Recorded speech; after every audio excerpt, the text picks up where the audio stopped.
Hello everyone, I am Pankaj Choubey and you watching learning town. आज हम बात करेंगे फाइंड इट डिफिकल्ट। मुझे तुम्हारा स्कूल ढूंढने में बहुत दिक्कत हुआ। मुझे खाना खाने में दिक्कत होती है। मुझे सोने जाने में दिक्कत हो रही है।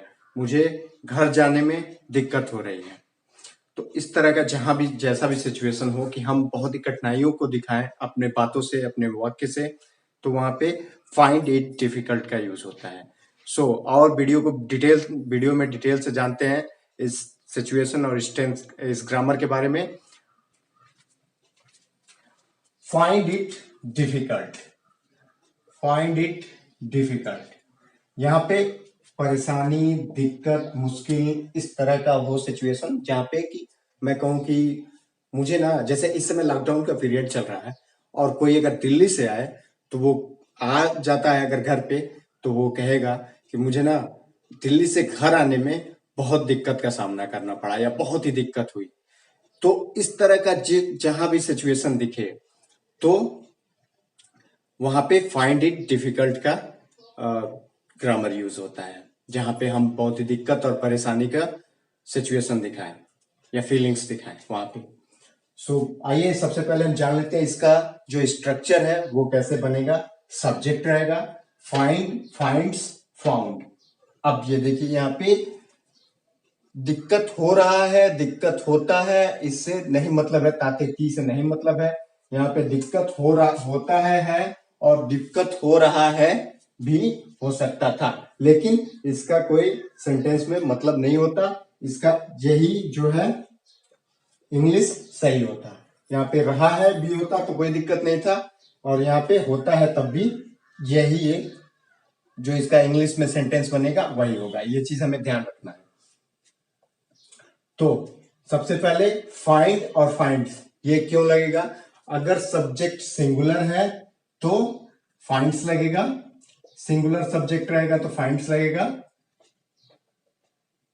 और अगर सब्जेक्ट सिंगुलर रहेगा तो फाइंड्स लगेगा, और प्लूरल रहेगा तो फाइंड लगेगा। जैसे हम प्रेजेंट इंडेफिनिट टेंस में लगाते थे वैसे ही फाउंड लगेगा पास्ट में जो बात कही गई होगी उसमें, और it difficult plus two plus verb का फर्स्ट फॉर्म प्लस ऑब्जेक्ट। बहुत ही सिंपल है जो हम आसानी से बना लेंगे। आइए अब एग्जांपल से हम और अच्छे से समझते हैं। मुझे उसका सामान उठाने में दिक्कत होता है या दिक्कत हो रहा है, दोनों का मतलब सेम ही है, पहले हम डिस्कस कर चुके हैं। तो आइए इसको इंग्लिश में कैसे बनाएंगे देखते हैं। आई फाइंड, फाइंड आई है इसलिए फाइंड लगा है, यस नहीं लगा है। I find it difficult to lift his luggage. दूसरा है सोहन को तुम्हारे स्कूल पहुंचने में दिक्कत हुई। सोहन फाउंड, यहां पे फाउंड हो गया क्योंकि दिक्कत हुई या हो रही है, जो भी होगा दोनों का मतलब इंग्लिश में यही होगा। Sohan found it difficult to reach your school. बहुत ही सिंपल है। आशा कर so let's enjoy English with learning town. आशा करता हूं दोस्तों आपको समझ में आया होगा। आप इसको और भी गूगल पे सर्च कीजिए इसके बारे में, और इसको प्रैक्टिस कीजिए, अपने डेली यूजेस में प्रैक्टिस कीजिए, ताकि आपको ये सीखने में बहुत ही आसान हो जाए। इसे रटने की कोई जरूरत नहीं, इसे बस प्रैक्टिस में लाइए, अपने डेली बोलचाल के भाषा में इसे प्रैक्टिस में लाइए।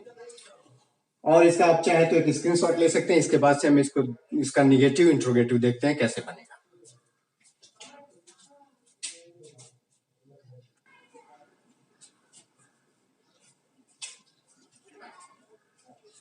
आइए अब इसका निगेटिव और इंट्रोगेटिव दोनों ही देखते हैं, और इंट्रोगेटिव प्लस निगेटिव। जो इसका स्ट्रक्चर वो है वो कैसे होगा? Subject plus do does did.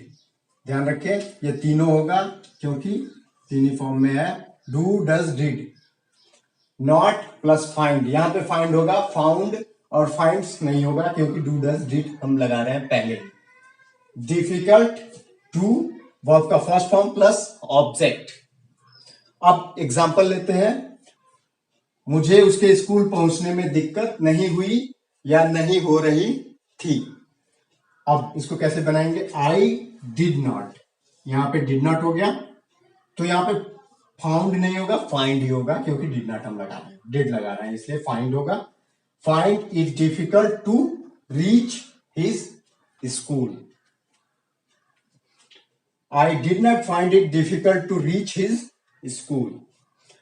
अगला है जो इंट्रोगेटिव प्लस नेगेटिव और इंट्रोगेटिव दोनों ही जान लेते हैं इस एग्जांपल में।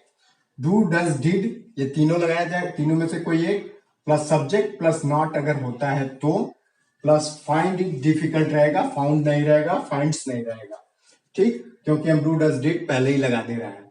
प्लस टू प्लस वर्ब का first form plus object plus question mark. अब एग्जाम्पल को देखते हैं। क्या उसे आम खाने में दिक्कत नहीं होती है? डज ही नॉट, यहां पे डज लगाया, ही नॉट क्योंकि ही सिंगुलर है। Does he not find it difficult to eat mango. Find इसलिए लगाया क्योंकि डज पहले ही लगा दिया है, फाइंड्स फाउंड नहीं लगाया जाएगा। Does he not find it difficult to eat mango. So आशा करता हूं आपको समझ में आ गया होगा ये वीडियो, और वीडियो आपको अच्छा लगा होगा, आप वीडियो को एंजॉय भी किए होंगे।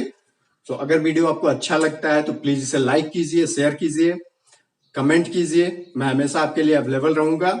और आपको थोड़ा सा भी लगता है कि ये वीडियो किसी के लाइफ में वैल्यूएट कर सकती है तो प्लीज इसे शेयर कीजिए। Thank you for your valuable time. Thank you so much.